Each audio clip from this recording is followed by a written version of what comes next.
중국은 전 세계 가장 인기 있는 스포츠인 축구를 결코 포기하지 않았습니다. 아니, 포기할 수가 없었습니다. 중국이 축구에 얼마나 진심이었는지 아십니까?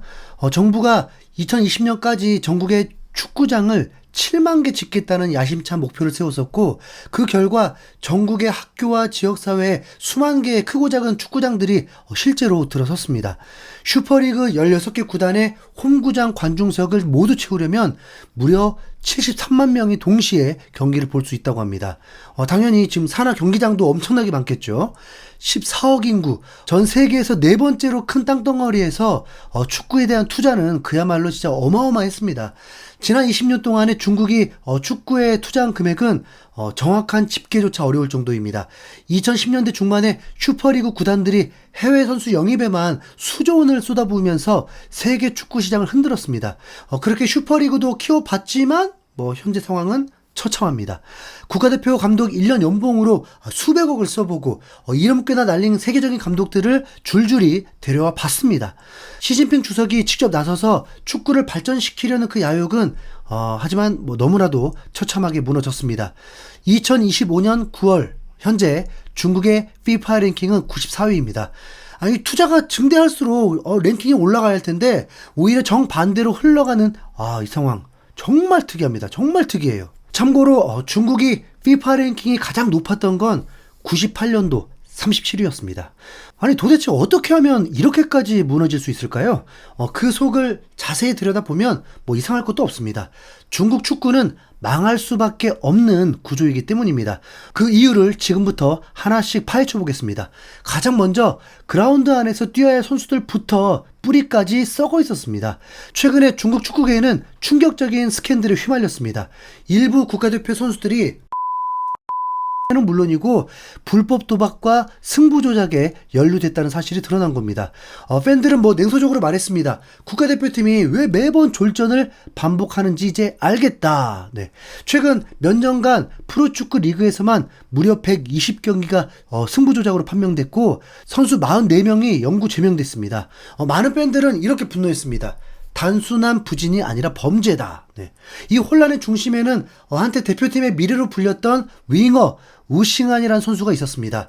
2018년 슈퍼리그 득점왕에 오르면서 기대를 한몸에 받았지만 그의 연인이었던 그 한 여성의 폭로로 모든 것이 무너졌습니다. 그녀는 우싱한이 불법 도박과 승부 조작에 가담했다고 폭로해버렸고 두 사람이 나오는 대화 기록까지 공개했습니다. 거기엔 이런 충격적인 말이 담겨 있었습니다. 지금 슈퍼리그는 온통 승부 조작이야. 한 경기에서 30만, 40만 위안을 벌 수 있다. 네. 나라의 명예를 걸고 뛰어야 할 선수가 범죄의 유혹에 빠져서 자신과 팀을 팔아 넘긴 겁니다. 이것이 우싱한 한 명만의 일이었을까요? 아닙니다. 네. 많은 선수들이 억대 연봉으로 슈퍼카와 대저택을 즐기면서 정작 경기장에서는 무기력하기 짝이 없었습니다. 2022년 미드필더 우씨는 이런 말을 해서 논란이 됐다고 합니다. 매일 해삼을 먹으며 몸 관리를 한다. 네. 팬들은 분노했습니다. 국가대표는 사치품을 즐기면서 정작 경기장에선 투지조차 보이지 않는다. 네. 심지어 최근 베이징과는 0대6으로 대패한 날 화가 난 팬들이 선수단 호텔까지 찾아가가지고 항의하는 일이 벌어졌습니다. 그러자 선수 장윤인과 왕강은 우리가 지고 싶어졌냐 무슨 소리야 하면서 자칫 선수와 팬의 패싸움으로 번질 뻔한 아찔한 순간이 있었다고 합니다. 선수들만 문제였을까요? 네, 아닙니다. 중국 축구에는 스포츠 위에 군림하는 거대한 손, 바로 공산당이 있었습니다. 윤영령의 심양시는 지역 구단을 살리겠다면서 우리 돈으로 약 37억 원의 혈세를 투입하기로 결정했습니다. 지방 정부가 앞장서서 구단 운영을 주도하는 당의 축구 관리가 노골화된 것입니다. 심양시 공산당 부서기는 방송에 나와서 이렇게 말했습니다. 직업화 이후 대련은 독보적인 존재였다. 네. 과거의 라이벌 도시에 대한 자존심 싸움이 축구판에 그대로 개입된 겁니다. 당국은 프로화 개혁이라고 선전하면서 선수 연봉을 성적에 따라 지급하는 제도를 밀어붙였지만 선수들은 과도한 성과 압박이라면서 반발했습니다. 축구마저 체제 논리와 통제의 틀 속에 갇혀버린 겁니다. 이런 상황인데 어떻게 안 망하겠습니까? 결국 중국은 지난 30년의 실패는 버리듯 새로운 길을 선택했습니다. 그 길은 바로 유소년 축구, 네, 밑바닥부터 다시 시작하겠다는 나름의 자신감이 있어 보이는 분위기였습니다. 그러나 중국 U22 국가대표 선수들이 일본까지 이겼는데 한국의 고등학교 팀에게도 패하는 수모를 겪으면서 그 자신감은 순식간에 사라졌습니다. 그리고 이제 이건 진짜 어떻게 설명할 것인가. 네. 모두를 경악하게 한 경기가 치러졌습니다. 2025년 9월 U23 아시안컵 예선 중국은 이 대회를 위해서 자국 리그 일정까지 조정하면서 만반의 준비를 했습니다. 그런데 그 상대가 바로 동티모르였습니다. 중국 축구가 동티모르와 경기하게 된 배경부터 이미 비판적인 시각이 쏟아졌습니다. 자국 리그까지 희생시켜 가면서 잡은 상대가 FIFA 랭킹 195위의 최약체라는 사실에 팬들은 분노했습니다. 동티모르 팀과 중국 축구의 차이는 하늘과 땅 차이라고 보면 됩니다. 우선 동티모르가요, 강원도보다 작은 나라입니다. 인구 14억의 황금 세대와 인구 140만 명의 아마추어 팀의 대결. 네. 중국 대표팀의 몸값은 약 112억 원, 동티모르 대표팀 전체 몸값은 약 10억 원. 네. 중국 선수 한 명의 가치가 상대팀 전체보다 높았습니다. 그냥 누가 봐도 일방적인 경기여야 했습니다.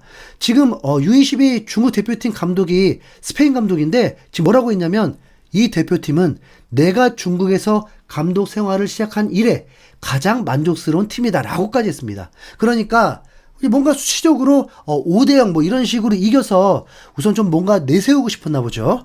그런데 결과는 2대1 중국의 진땀승이었습니다.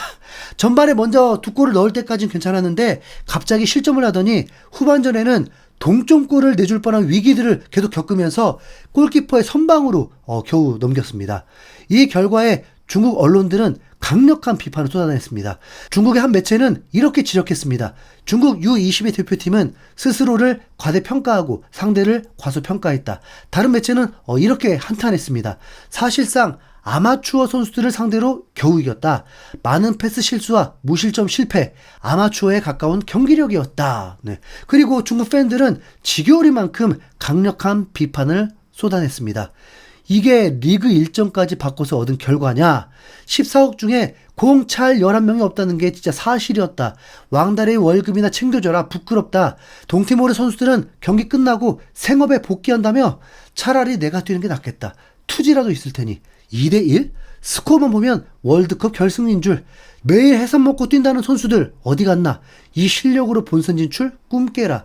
상대팀 몸값 다 합쳐도 우리 선수 한 명인데 이제 축구에 돈 쓴다는 소리 좀 하지 마라. 고개를 들 수가 없다. 이게 현실이라니. 감독은 만족한다고? 제정신인가? 동티모르에게 미안하지만 차라리 졌어야 했다. 옆에 호주는 14대 0으로 이겼다는데 우리는 황금 세대가 아니라 도금 세대였구나.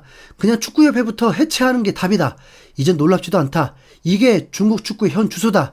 제발 부탁이니 월드컵 나간다는 소리는 하지 말아줘. 내 두 눈을 의심했다. 시간만 버렸다. 저 선수들에게 들어가는 돈 너무 아깝다. 네. 결국 중국 축구의 문제는 돈이나 인프라 혹은 유소년 육성이라는 표면적인 구호에 있지 않았습니다.